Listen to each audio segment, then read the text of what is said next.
అందరికీ నమస్కారం. Welcome to SRK news. MLC ఎన్నికల ప్రచార నేపథ్యంలో శనివారం కొవ్వూరు మండలం ఐపంగిడి మరియు నందమూరు గ్రామాలలో కొవ్వూరు నియోజకవర్గ శాసనసభ్యులు ముప్పిడి వెంకటేశ్వరరావు ప్రచారం నిర్వహించారు. హైస్కూల్, ఎలిమెంటరీ స్కూల్ మరియు సచివాలయం స్టాఫ్ని కలిసి ఫిబ్రవరి 27వ తేదీన జరగనున్న ఉమ్మడి ఉభయ గోదావరి జిల్లాల పట్టభద్రుల ఎమ్మెల్సీ ఎన్నికలలో గ్రాడ్యుయేట్లు అంతా కూటమి అభ్యర్థి అయిన పేరాభత్తుల రాజశేఖరం గారికి తొలి ప్రాధాన్యత ఓటు వేసి అఖండ మెజారిటీతో గెలిపించాలని కోరారు. ఈ సందర్భంగా ఎమ్మెల్యే మాట్లాడుతూ ఎమ్మెల్సీ ఎన్నికల్లో పట్టభద్రులంతా రాష్ట్ర అభివృద్ధికి పట్టం కట్టాలని, ఉభయ గోదావరి ఎమ్మెల్సీ ఎన్నికల కూటమి అభ్యర్థి పేరాభత్తుల రాజశేఖరంను భారీ మెజారిటీతో గెలిపించాలని కోరారు.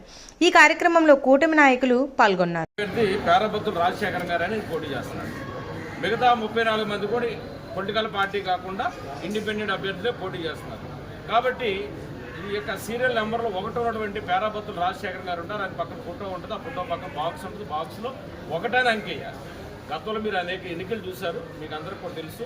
ఇది ఎన్నికలకు గుర్తులుండవు కాబట్టి అంకెలతో మాత్రమే ఓటు వేయాల్సిన అవసరం ఉంటుంది. కాబట్టి అది వేయాలి.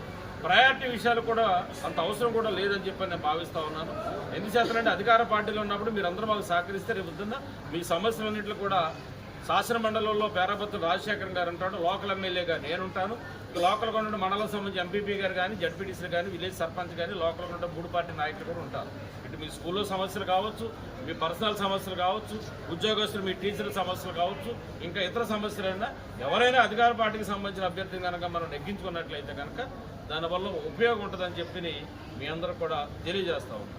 రెండోది మరీ ముఖ్యంగా ఇది పాంప్లెట్ ఇవ్వడానికి చేయడానికి మా నాయకులు కార్యకర్తలు చెప్పవచ్చు. నేను కూడా ఏంటంటే ఎన్నికల ముందు మిమ్మల్ని అందరినీ కలవలేకపోయాను.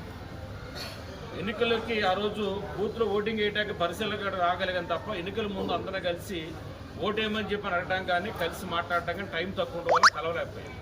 ఈ పేరు మీదన్నా మిమ్మల్ని అందరినీ కలుద్దాం. స్కూల్లో ఉన్న పరిస్థితులు, టీచర్ సమస్యలు, పిల్లల సమస్యలు కట్టడం ఏమన్నా స్వయంగా తెలుసుకోవచ్చు, మాట్లాడవచ్చు అని చెప్పని కాన్సెప్ట్ తోటి ఇక్కడ నేను వచ్చాను. మీరు మీ స్కూల్లో సమస్యలు కానీ, మీ టీచర్ల సమస్యలు కానీ ఏదన్నా సరే నా దృష్టిలో పెడితే ఖచ్చితంగా వాటిని పరిష్కరించడం కోసం కూడా నా వంతు ప్రయత్నం నేను కూడా చేస్తానని చెప్పని కూడా తెలియజేస్తాను. మరీ ముఖ్యంగా నేను అన్ని స్కూల్స్ వెళ్తున్నప్పుడు కొన్ని ఇబ్బందులు వస్తున్నాయి. దయచేసి మీ అందరికి కూడా నేను ఒక సోదర భావంతో మీ అందరితోటి మనం అందరం కలిసి పనిచేయాలి.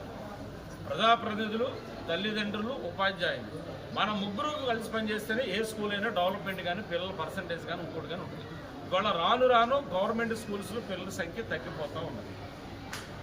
దానికి కారణాలని ప్రత్యేకంగా చెప్పవసరం లేదు. ఒక టీచర్ సమస్యని చెప్పను, పేరెంట్స్